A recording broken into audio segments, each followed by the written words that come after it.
So today I was going to film my book review outside, but it just got really super windy today and just shut that plan down. It also kind of turned stormy, but it never did rain or anything. So, but in other news, I cleaned out my purse today, opened up a pocket, and I found 50 cents. So I'm 50 cents richer. Woohoo. Today, for the book review, the book I have chosen is called I'm Not Cinderella by Tarrah Montgomery. You guys, this book quickly became one of my favorites. It is one that my mother picked up for me and said, "Here, you'll like this, maybe, I don't know." And I ended up falling in love with it. I absolutely love the storyline and how they set up the story. And then in the next two books after that, they go back more in depth. Like this is, it goes over Cinderella's story. And I love how at each chapter, let me get one here, it goes back, like it talks about, oh, when the main character's Cinderella obsession started.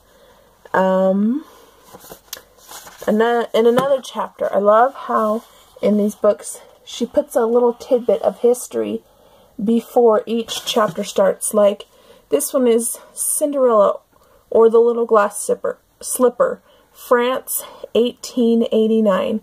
And they just talk like it does the story.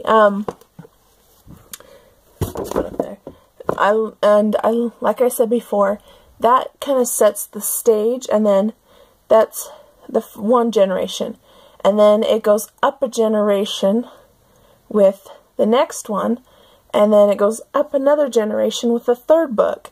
And so with the fourth one, I'm thinking, oh, it's going to go up another generation to find out when I'm just going to say the sinister side of the story began, where that started, where the hatred from the villains came forth. And it brought, reading these books just brought back a whole sense of like memory of going over these fairy tales in high school, and in just reading them on my own, these old stuff.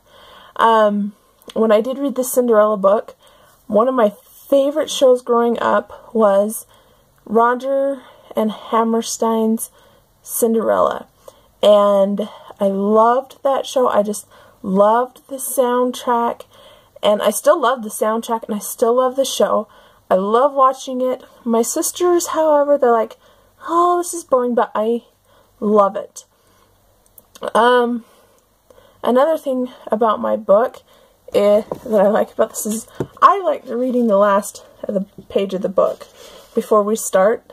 And this kind of has, I did read the last page in this one, and it kind of has a little thing in the back. This is for those of you that like to read the last page of a book first. You really don't want to find out how the story ends yet. Trust me on this. Now go and turn back to chapter 1 and start and get reading. So for me, I was like, oh, I gotta flip back. No? Okay. So this is one where you have to focus on the storyline. I'm gonna say that now. You have to focus on the storyline so that you know how things go and who characters are, because I found myself flipping back a few times and, oh, okay, this is how it goes. Okay. And as things go on and then into the second story, as things progressed, I was able to, connect things to the first book. This book does have more romance than I am liking, or that I like in a book, but I am glad that I stuck through it. I thoroughly enjoyed it. It was full of adventure, twists and turns. The twists, I think, starts towards about maybe like